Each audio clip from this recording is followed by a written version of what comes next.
Hello, hello, network, and welcome to the Art of Inspired Selling. My name is Catherine Evans Nunez, and I'm the host of the show. I interview successful entrepreneurs and bring their subject matter expertise to my audience.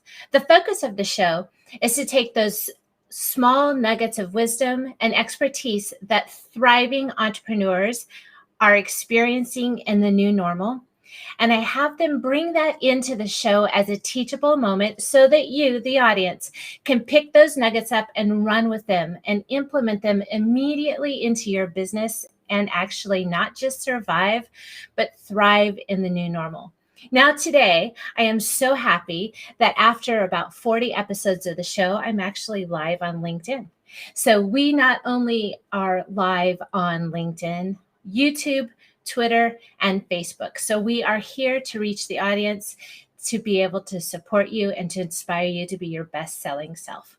So today on the show, I have a fellow mastermind guest and financial guru, Leah Hadley.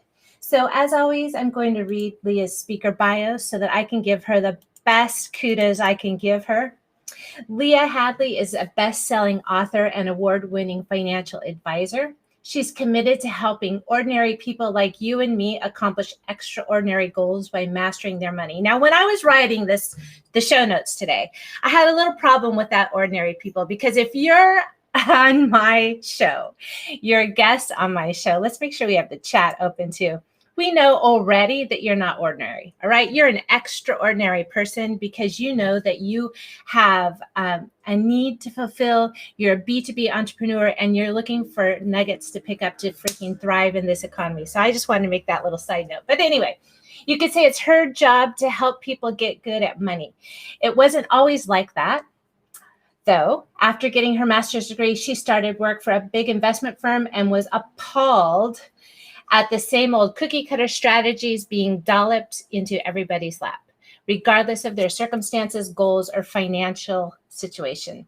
On top of that, she saw how damaging that type of guidance, if you can call that, was to the people that desperately needed solid financial advice. These same people were humiliated by these advisors for their lack of financial savviness, when that was the very premise why they needed help in the first place.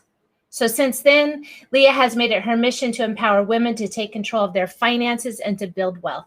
So without further ado, I'm going to bring my guest on the show today, Leah Hadley. Welcome, Leah. How are you today? Hi, Catherine. Thank you so much for having me. I'm doing great. Thank you. How are you? I'm fabulous. Thank you. You know, Leah and I were just discussing prior to the show. It's been a little bit of a harried morning, but I'm here. I'm here. My smile's here when I'm so happy to have you.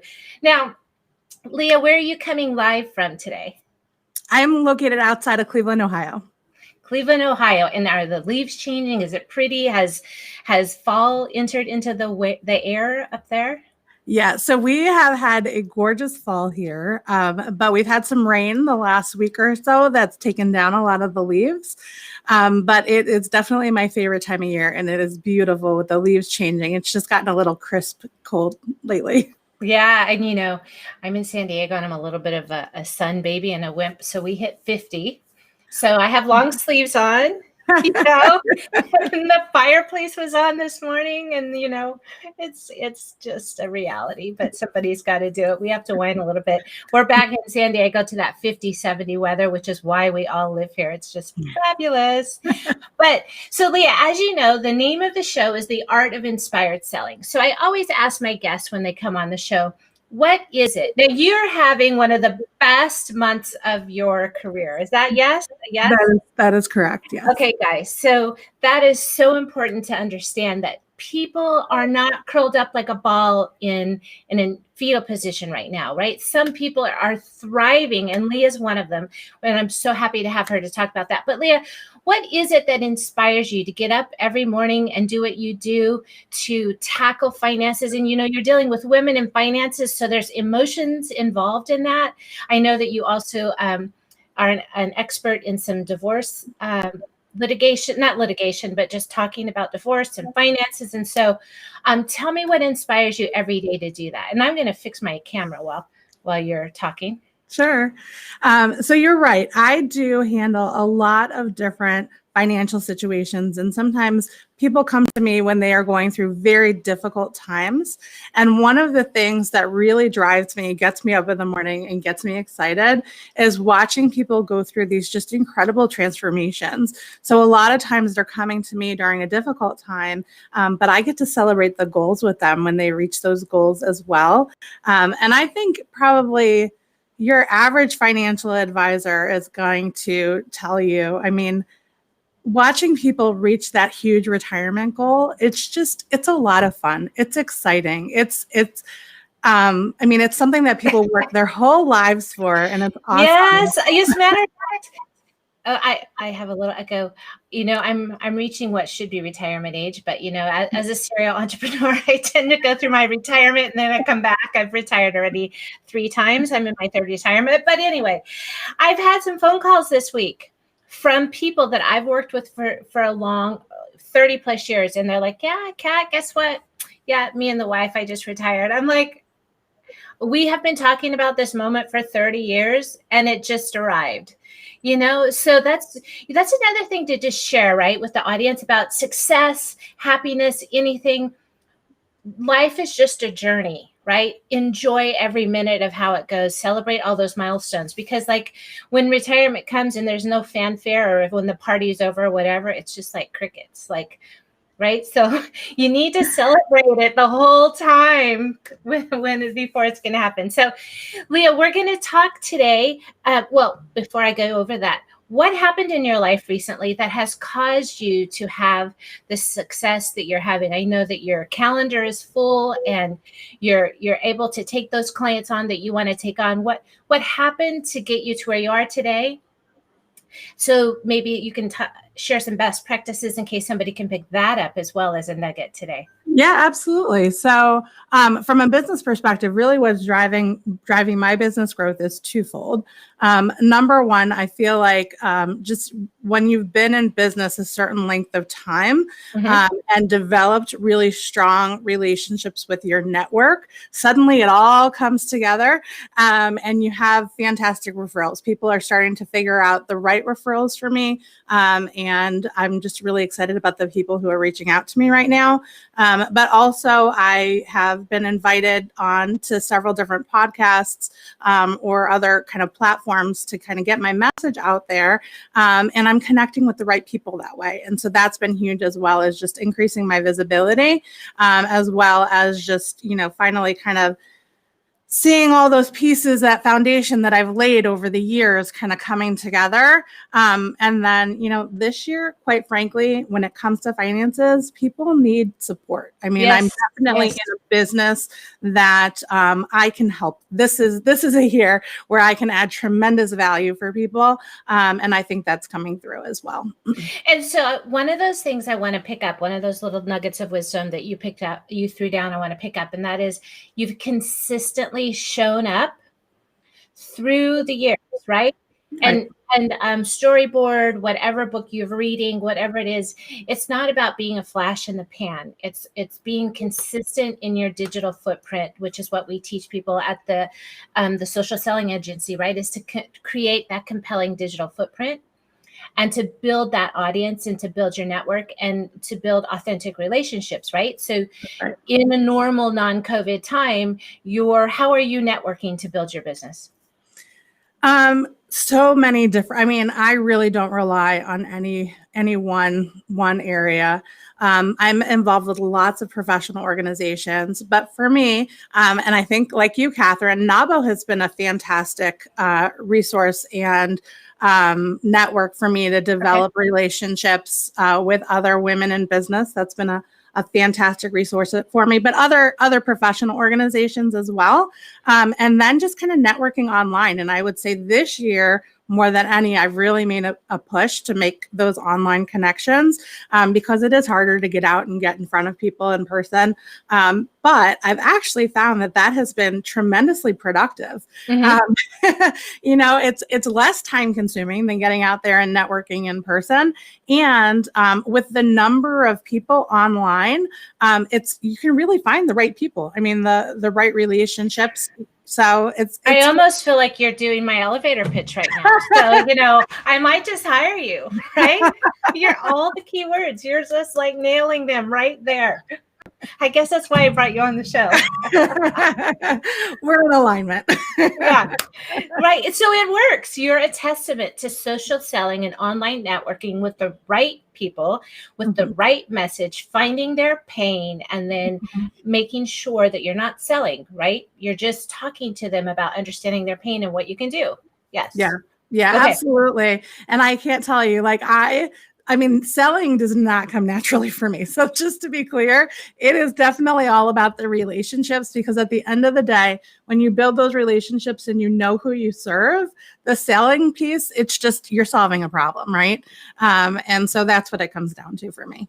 That's great. That's some repositioning stuff happening right there. All right. So Leah is going to talk us through the how to avoid these common financial mistakes. And when I was reading through it as a younger entrepreneur, there were some of there that I was like all over. I saw it, and I see it now also with some people. So I'm going to share my screen so that you can go ahead and talk to the audience. And just if you guys are watching us for the first time on LinkedIn, I tend to have a longer form show because I actually, like as I said in the intro, is I bring my guests on to give a teachable moment. So I want you to know what it would be like to work with my guests if you were to choose to have them as a consultant, a coach, or an entrepreneur. If they're selling some sort of a product, I want you to know what it would be like to work with them. They're not here to be salesy. They're here to actually show their subject matter expertise. And we're going to do that today for the business owners. So I'm going to share the screen. Ooh. Wow. Why is it doing that? Interesting. Okay.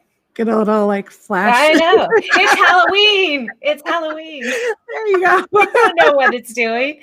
The Mercury retrograde, whatever it is. Let me see if I close it again and try one more time. Okay, it stopped. Interesting. Okay. I know, right? Let's go back. All right, take it away. Let's talk about what business owners need to do, how to avoid these common financial mistakes. Take out your pen and paper, guys, and let's get ready. We'll put a link to the slides in the comments. All right. Thank you so much.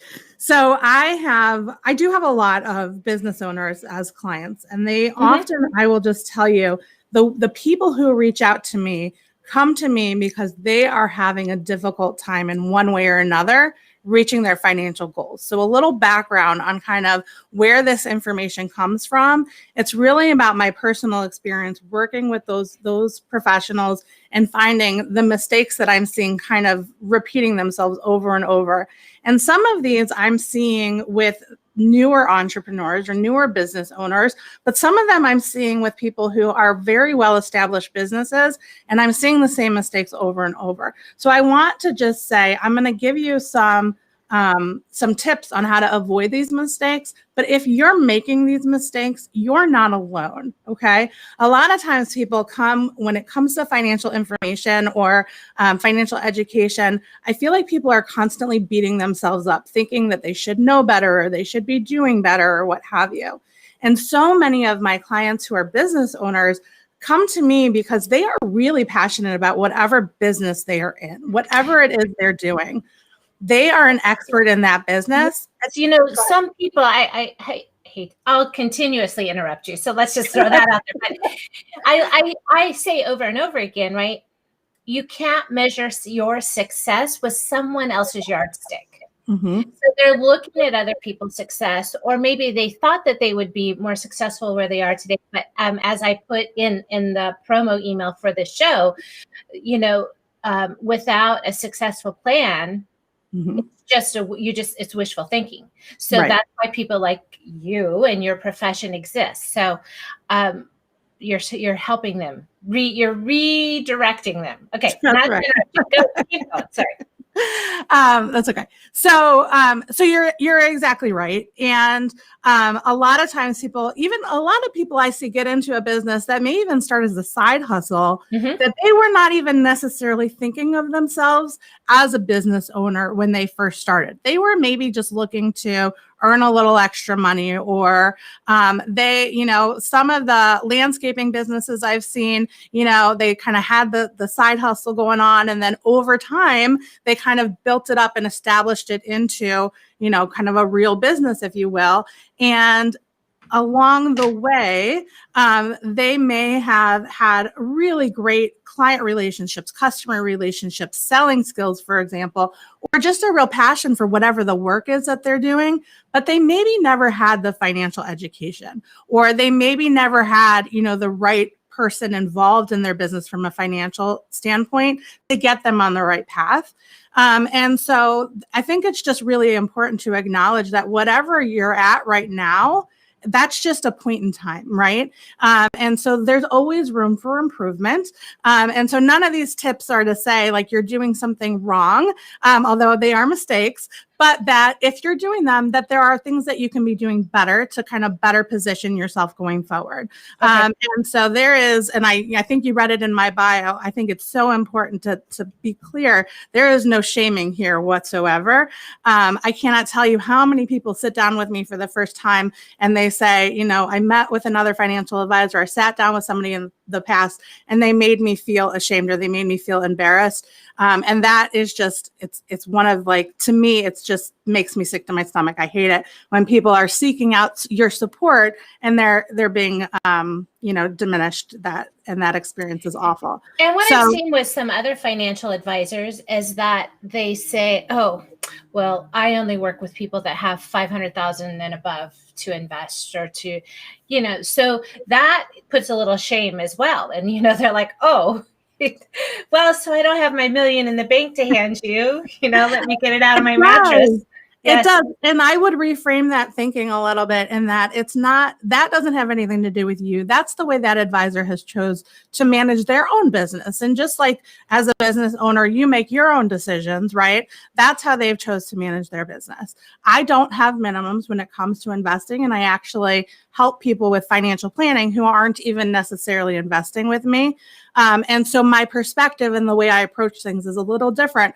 But that's a business decision that I personally have made. And there are others like me who have made that business decision. So there are financial planners out there who are there to help you create that foundation so that you can get to your 500,000 or $1 million or 5 million or whatever the goal is, right? Yep. So that's just kind of a little background there. But I'll have you skip ahead to a couple slides there to get to the first one.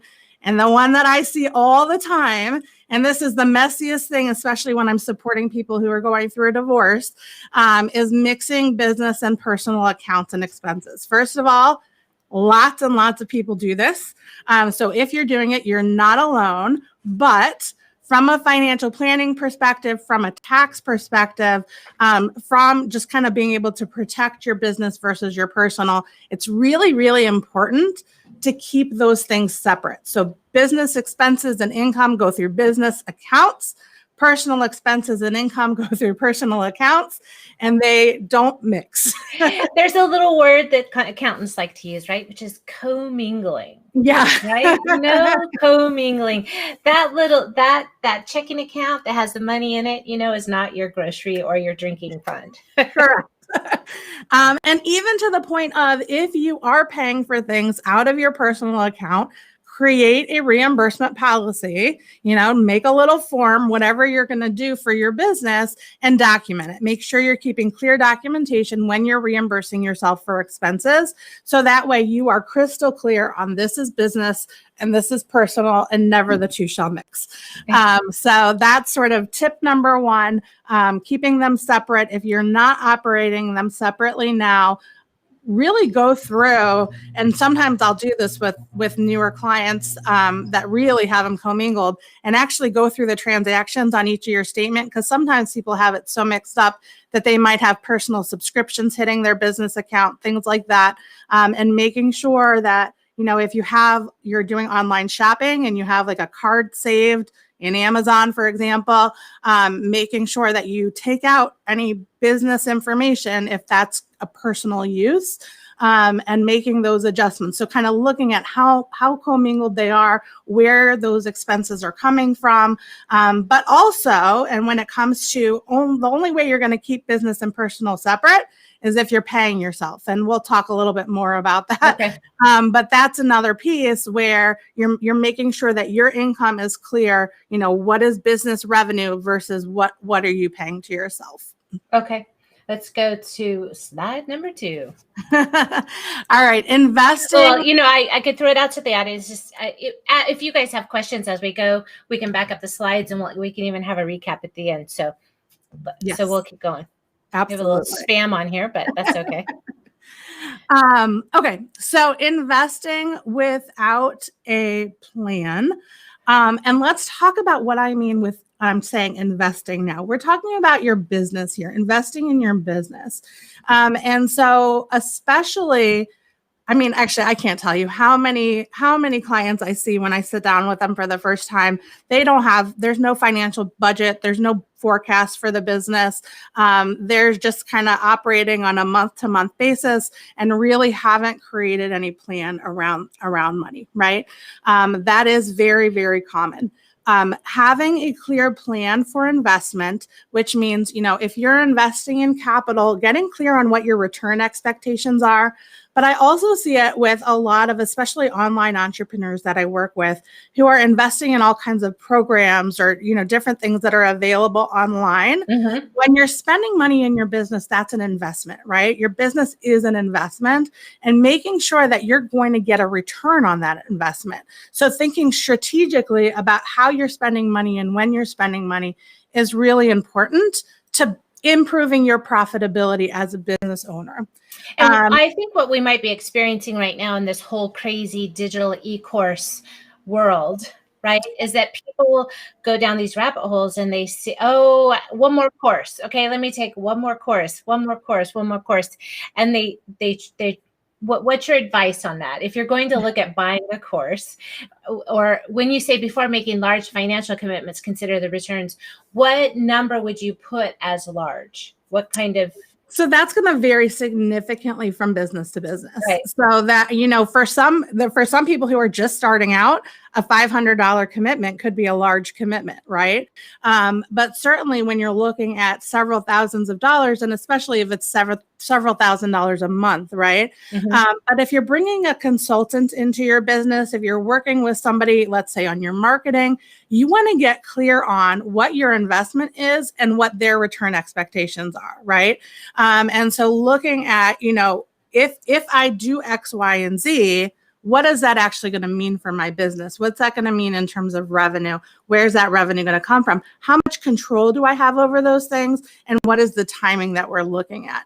So what I see is a lot of people are like trying to cut corners, I think, by just investing in like different online programs or things like that. Whereas unless they're truly going to implement exactly whatever that program says, they're not going to see the return, right? Mm-hmm. And so it could be a matter of really getting clear on what is the time commitment for this program and the implementation. And then when can I actually expect to see results in terms of sales, right? Or if it's, you're doing a program to educate yourself so you can cut costs. All right, so, what am I learning? What am I going to be able to reduce in terms of my costs? And how is that going to be implemented? But really having a plan around those things. So for example, I know my weakness is marketing. I'm not that's just an area where I need a lot of support. Okay. And so when it comes to marketing, I need to look at what kind of support do I need? What's going to be the cost of that support? How am I going to be efficient with those dollars in order to get a return on that investment? Okay. You're kind of speaking the language of a CFO right now, right? So let's say that we have somebody that's watching that's a marketing executive and they're actually needing to pitch their CFO. Yeah. I mean, those are the same kinds of questions. So the information you're giving is relevant. So marketing people, listen up. Leah's she's giving some tips about the lingo that you're going to need to sell it up into your C-suite. That's exactly right. You're exactly right. So it's looking at, the the dollar amount, the timing, and what's that actually going to mean either from a reduction of costs to improve profitability or an increase in revenue. And that's exactly right. That is exactly the terminology that you're talking about. And then, when I'm looking at a business and kind of how it's run from a profitability standpoint, from how do we improve your financial situation, big picture, to increase the value of your business, right? Because ultimately, there's going to be some kind of succession plan, which we'll talk a little bit about. How do we increase the value? Those are the ways that we're increasing value. But what I'm seeing in terms of the mistakes people are making, it's, they see a program, they're like it's a hope and a wish. They're spending money on the program. Maybe they're getting themselves into a payment plan, and there's no plan around that. There's no clarity around how does that actually fit into their longer term business plan or concept or idea. So good. That's good the mistake stuff there. Yeah. Okay. High fixed expenses. High fixed expenses. So this comes up. Well, it comes up with personal finance. It comes up with business finance, but everybody is on these different payment plans now, right? So people get into these different payment plans because they think it makes things affordable. Okay. And maybe it does, like it breaks the payment down into smaller amounts, so it feels more affordable. But the fact of the matter is it actually raises your fixed expenses every single month if you're on a monthly payment plan for something. And so it makes it very easy to commit more than what you really have the funds available for. And so that's where having that financial forecast in place for your business is so important. What your expectations are in terms of sales. And back in the day when I did financial planning analysis for companies, what I would be looking at is when we look at the sales numbers, how likely is that sale, right? So really, you have your projections, but also really getting clear on how realistic those sales are. Because if you're committing your expenses based on sales that are like maybe 25% likely to happen, then clearly your expenses are going to end up being too high because you're not going to have those sales coming in. So you really need to get clear on how likely the sales are to come in and only commit to what is realistic in terms of your expenses. When you keep your fixed expenses low, it gives you so much more flexibility in your business. But I see people committing to these monthly payment plans all the time. The other thing is, and the other place where you can really reduce your fixed expenses is being very strategic about the use of debt in your business. And so, making sure that you're not using high interest credit cards to pay business expenses and then not paying those balances off every month, then that interest expense becomes a very large business expense for you. Yes. And sometimes people don't necessarily look at it that way or see it that way. They look at kind of just the monthly payment. But whenever I'm doing an analysis on debt, I'm always looking at, well, what's that actually costing you? And so sometimes I'm seeing business owners not using debt strategically. There are different ways to use debt in a business than you might do personally. And if you're not familiar with that, it's really important to sit down with somebody and kind of look at that debt and see if there are ways to restructure it to reduce your expenses. And what I've seen too with, I've just recently received a quote for a consultant, and they did, if you pay today, it's $5,000. If you pay in 3 payments, it's $5,200. If you pay in 5 payments, it's $6,000, right?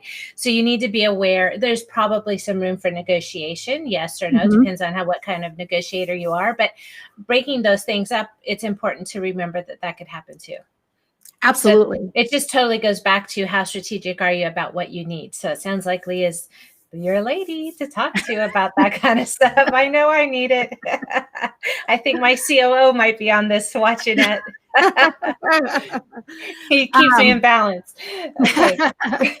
Let's go to the next slide. So the next slide is all about savings. So a lot of times people have heard in their personal life that they need to have savings set aside, or whether it's emergency savings or retirement savings. But business owners that I see seem to be a little less savvy when it comes to having savings in their business. And this is especially important if you are in a business where cash flow is choppy. It's really important that you have that good, strong savings.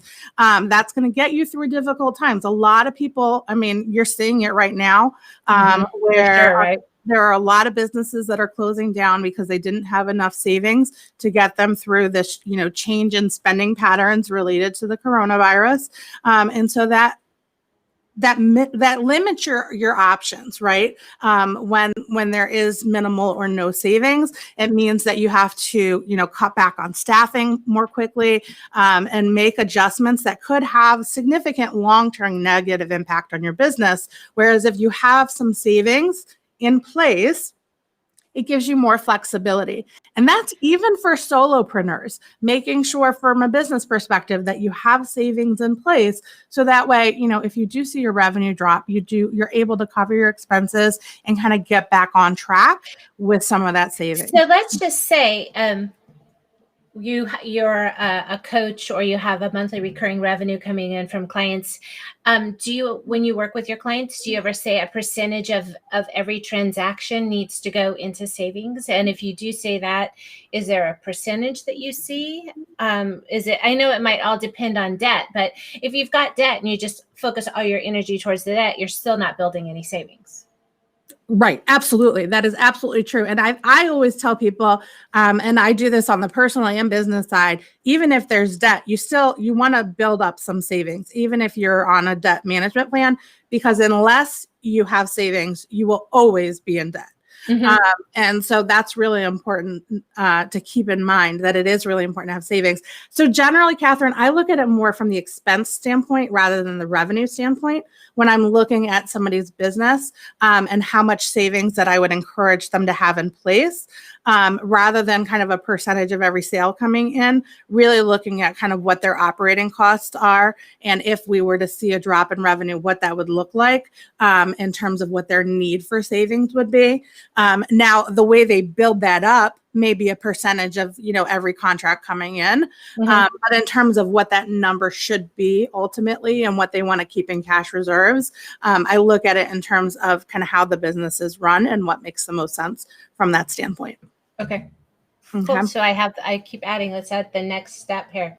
Not planning for taxes. Ooh, we're in tax season, right? I don't know about the rest of the U.S., but because of California's wildfires, we had some extensions. So I don't even know what the date is now, but we're not planning for taxes. Yes. So I can't tell you how many business owners who I see have huge IRS debts because they haven't planned for taxes.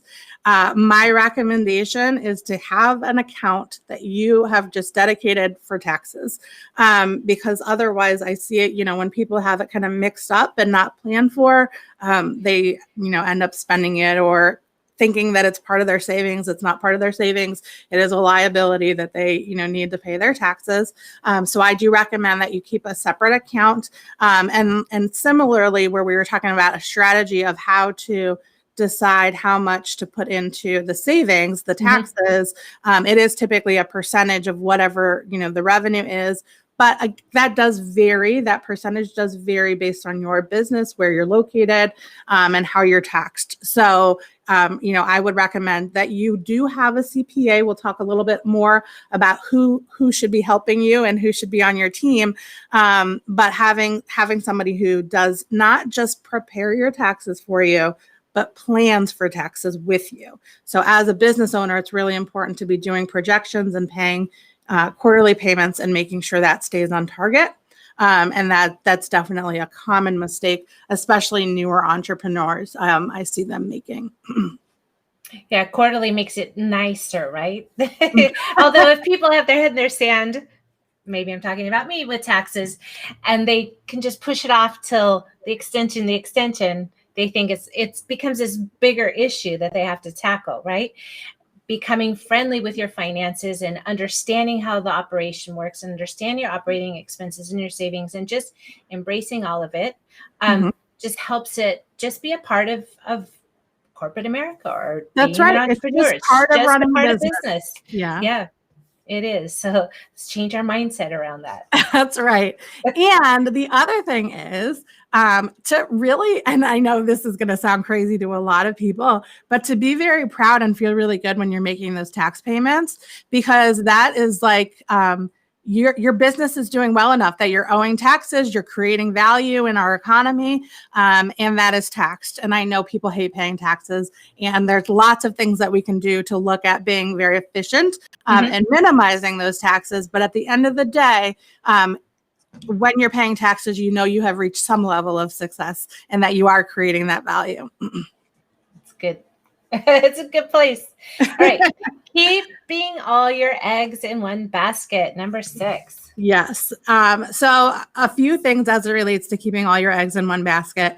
One thing is, the business owners that I know are hardworking people. They work very, very hard in their business. They commit a lot of time, a lot of money, a lot of energy into running their business. And they don't necessarily look kind of outside of their business and how they might be investing.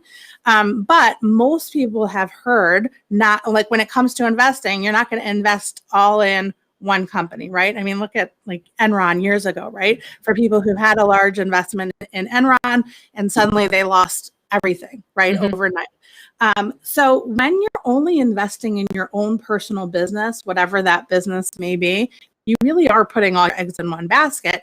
Now, you have a lot of insight into what's happening into that business, and you know whether or not that's a good investment. But I think it's really important to invest outside of your business as well. So whether that's, in retirement planning accounts, if that makes sense, from a tax perspective for you, and it does for a lot of businesses. But, whether it's investing in other, whether it's a brokerage account, stocks, bonds, rental properties, there's a lot of different kinds of investing you can do out there, but making sure that everything that you are not doing, all the energy that you have is not just going into your business alone is really, really important. But also within your business, making sure that you have not kind of put all your eggs in one basket and only have kind of one income source, relying on one big contractor, one big client. That there's a lot of risk in that. And I've even seen that in corporate America, where we had one client that held 20-something% of the revenue of the business, right? And as soon as that client was acquired by a competitor, it got ugly. Absolutely. Yeah. So it's very important. I've lived it. Yes. Yeah. And as an analyst, I covered stocks as an equity research analyst for years. That was always one of the risks that I was looking at when we were evaluating, the big publicly traded companies is, how diverse is their customer base? Because there is a lot of risk in having that really concentrated. Yeah. Perfect. And so, Leah, just a question. Do you work with clients, businesses that are not just in Ohio? Yes. So you can work with coast to coast? Yes. Yes. Okay. So I have a large concentration of clients in California, actually. Oh, sorry. I don't think there's a way for me to. The phone's ringing already. I don't think I can silence that. I do. I'm registered in Ohio, Texas, and California. So those are the largest concentration of clients that I have. But then I work with people all over the U.S. Okay. So yeah, thanks for asking the question. All right, let's see. Next. All right. Retire. Okay. So you can set up retirement plans within small, so some entrepreneurs might feel that they're not large enough, right? Like, oh, I'll do a 401k or retirement planning next year, or my business is my retirement plan, right? I have a few entrepreneurial friends right now that do that. So I hear that a lot. Yeah, it is my retirement plan. It is, it is my I just take money when I need it. I just draw money when I need it.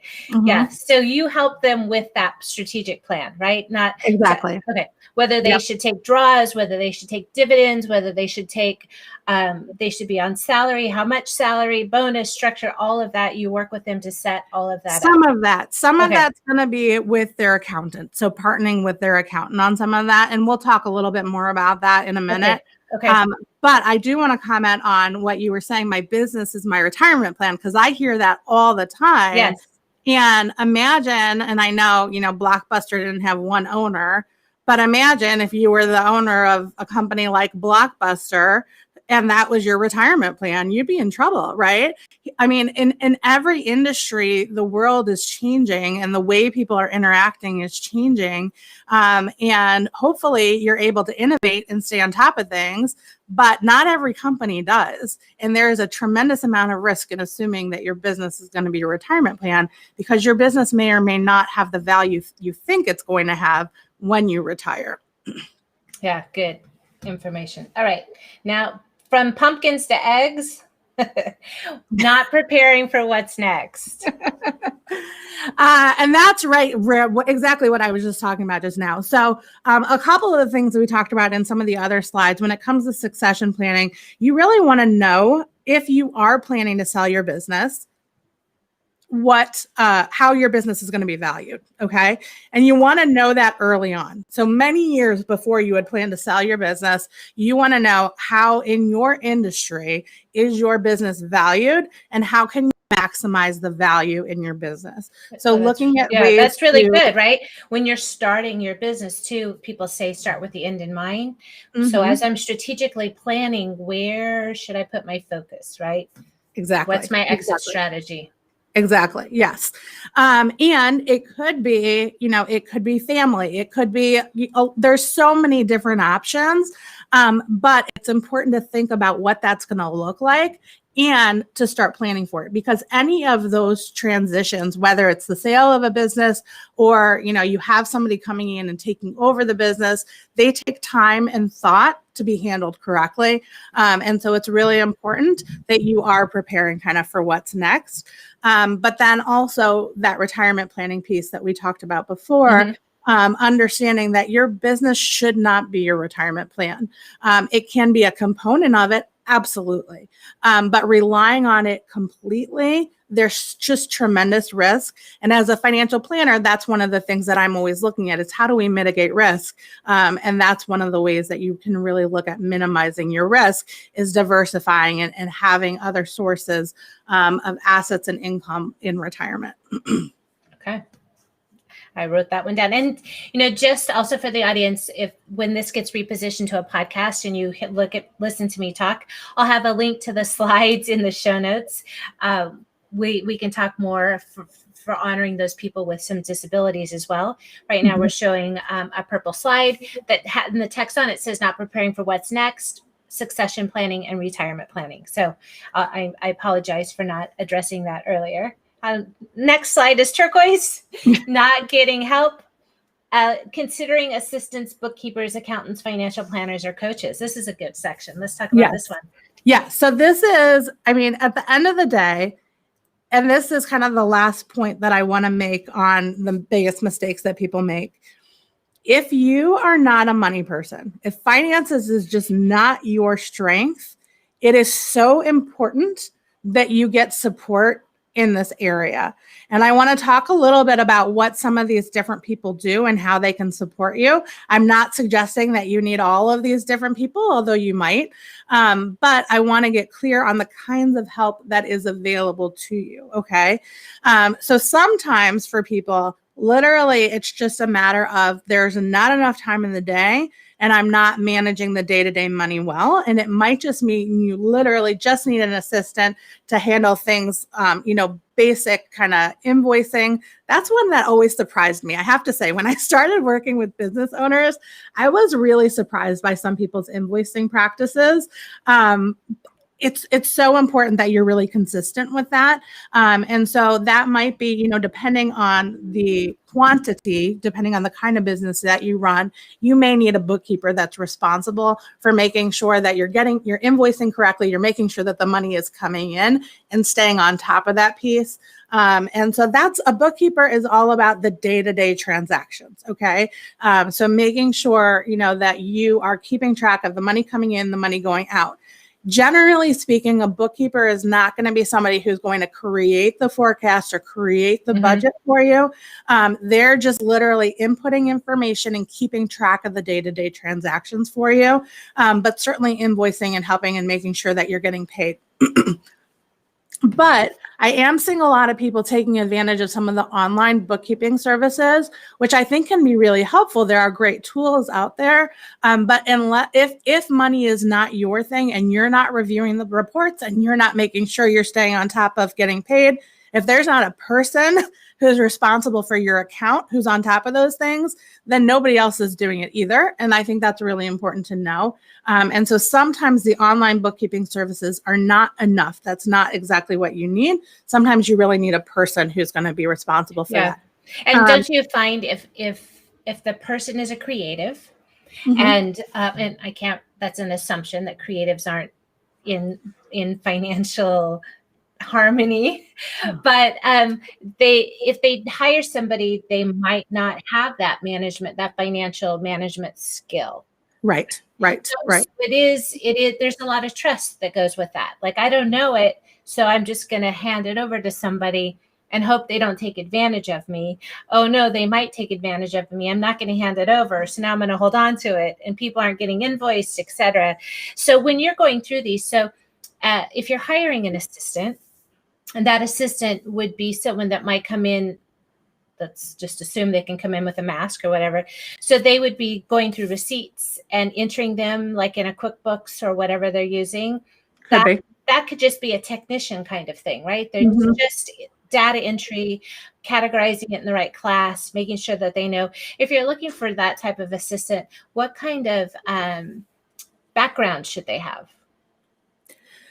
So it depends. Like, it really depends on the number of transactions and kind of how your business operates, who you really need. I mean, literally, sometimes people just need an extra set of hands. And so when it's just an extra set of hands, you can direct that person. You can tell them what to do. An assistant is somebody who's just going to be like basic office management kind of stuff. That's going to be just somebody who you're not expecting a high level of skill from that person. Okay. That's somebody where you're really managing whatever they're doing. You're telling them what to do.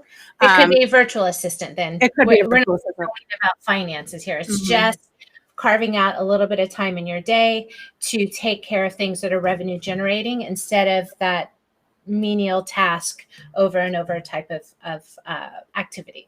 Right. Exactly. Yeah. And that person could range, right? So if we're hiring an offshore person, it could be $4 to $5 an hour. If we're hiring somebody locally, it could be a minimum wage person at $12.50. If you're hiring, like, the going rate for an assistant in California would be about $20 to $25 an hour.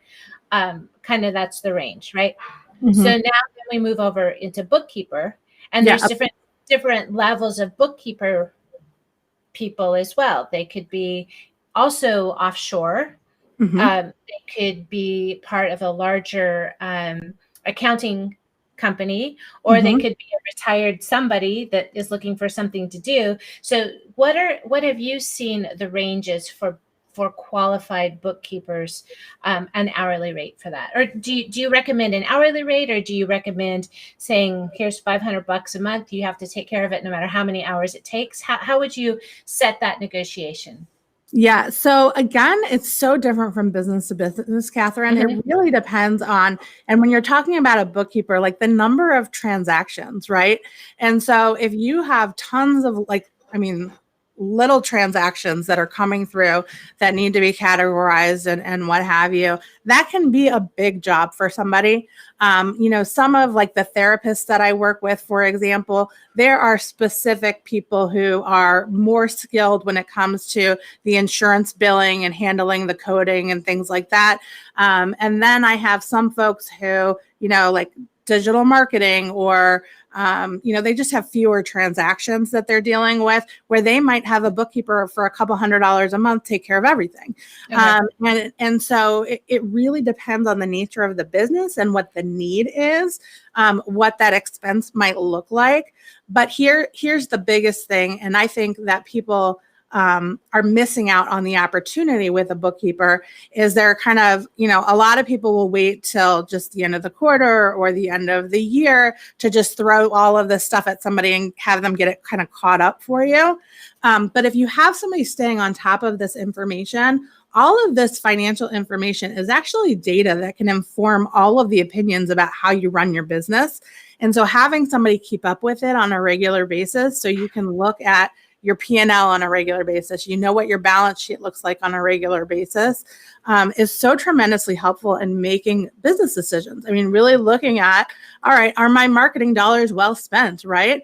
The packages that I put together that I'm selling, are they as profitable as I thought they were? Things like that. But without staying on top of that information, you don't really know the answers to those questions. But having somebody who's staying on top of that and keeping track of those transactions is really important. What I'm seeing with a lot of people online, some of these online businesses that are being created are kind of like these virtual CFOs. I think are really interesting, where they're an accountant, but they might be taking on the bookkeeper role as well, or they might have somebody within their company who's handling the bookkeeping. And what I like about those is that they're doing some more analysis for you, creating statements for you, looking at not just kind of, these are the transactions, this is what's happened, but what does this mean for that financial forecast that, remember, we talked about you should have? Or are you on track from a budgeting standpoint? Are your expenses exceeding what you expected, or are they coming in where you thought they would be? And so I really like, for a lot of businesses, having either have their accountant and their bookkeeper who kind of works together, or some of these virtual CFOs where they've really combined the support. But here is what I'm not talking about when I say accountant, and this gets very confusing for some people who are newer maybe to running their business. They're thinking about an accountant from a personal standpoint, where maybe they just have somebody prepare their taxes. That is not what I'm referring to here. I'm talking about somebody who's really looking more strategically at your numbers, and making sure that, from a financial standpoint, you're making good business decisions. And so that person might prepare your taxes. They might be a CPA. They might prepare your taxes, but this is not a tax preparer. This is somebody who is really looking at your finances on a regular basis, and helping you to make good financial decisions based on your business performance. So that is right there, guys, because I'm in lead gen. That's a checklist right there for a landing page, right? So what's the difference between just a bookkeeping accountant or somebody that really has your best interest at heart? Yeah. And if your accountant isn't doing all of these things, then you might be in the wrong place. Yes, great question. Right? Yeah. So it's really important to talk to the people that you're hiring about what their experience is, what their expertise is, right? And knowing, are they more focused on tax, for example? If it's a CPA that's very focused on tax and not so much on business planning, they might be a great partner for you in your tax preparation. But in terms of helping you manage your business financially well, they might not be the right fit for you. Okay. But there are accountants out there who their whole focus is helping you on running your business better, from a financial standpoint. When you're working with somebody like that, I would almost rather them choose the bookkeeper or choose who's going to handle that and be more responsible for overseeing that piece of the business. And they may have somebody internally as well. But really talking to them about what their background is, what their expertise is, potentially asking them, for client, talk to some of their happy clients and find out what their experience has been working with them. But that word accountant is definitely used for both. And so there is some confusion around that issue. Okay. If it's an accountant who is truly just focused on tax preparation, that's not the right person in that case. Not for business. Okay, yeah. So we're running a little slow on time. So the next thing would be financial planner and coach. So yes, let's talk about so financial planner. That's where I come in. Financial planner. And I'm really looking big picture, looking at both personal and business and how it all works together. Looking at really building wealth, creating wealth, growing investments, but creating a plan for how much, from a personal standpoint, making sure that you are paying yourself a reasonable salary. And if you're not, then I start to look more into the business and kind of why not, what kind of adjustments can we make in the business to get you to that point of paying yourself the way that you need to pay yourself. But also looking at some of that strategic planning around, whether it's preparing for retirement or, just general succession planning, those kinds of things. But also looking all at, big picture taxes, not preparing your taxes. I can work with your tax preparer on that. But doing some planning, making sure you're making tax efficient decisions, those kinds of things. All right. And then a business coach can be a fantastic person to help you create systems within your business. And they can even help you, depending on the nature of the coach, they can help you identify the right professional to fill some of these more support roles and helping you figure out who you really need in your business to complement your skill set. Because this is all about finding the support you need because it's either an area where it's not the right place for you to be spending your time or it's just not your expertise and you really need support from that perspective. A business coach is really good about kind of coming in and looking at the big picture for your business and seeing what kind of support, what kind of systems need to be in place, that kind of a thing. And yeah, just so that's how Leah and I met. We both share the same business coach. So we will have her on the show eventually as well. All right. So in summary. So we talked about a lot, and I know I talk quickly. Well, we covered a lot, right? We just did accounting, financial planning 101 in about 40 minutes. So yeah. Big picture, really what it comes down to is having something, and I recommend having it in writing, a document it's a planning document that looks at what are your plans for the business this year, 3 years, 5 years down the road. What is it from kind of what you want to be doing, but also from a numbers perspective, getting into the financials, looking at that, and then looking at not only, kind of near term here, but longer term, what is the plan for this business? How do you create value within that business? So that way, when you do decide to exit the business, regardless of how you choose to exit, you have maximized the value that you can create and getting the support that you need. But then also, I'm just going to harp one last time on the first bullet that we talked about is that you've got to keep your business and your personal finances separate. One of my specialties is in the area of divorce, and I have done some writing on how to divorce-proof your business. And that is one of the biggest points that I see in some of these very, very messy divorce cases is when all the personal and business money is commingled. So. Yes, good advice. Good advice. There might be some COVID divorces happening out there. So so many. Call Leah for your to get ready. No, next I eventually I'm going to have a relationship coach on here as well. So we're going to give both sides of the coin some attention here. So Leah, I'm going to turn off the slide share, and I want to thank you so much for coming on today and giving this is a lot. But this is something people can't avoid. B2B entrepreneurs, B2B solopreneurs, let's plan to be successful. Let's do it right. Let's get a strategy in place for everything that you do.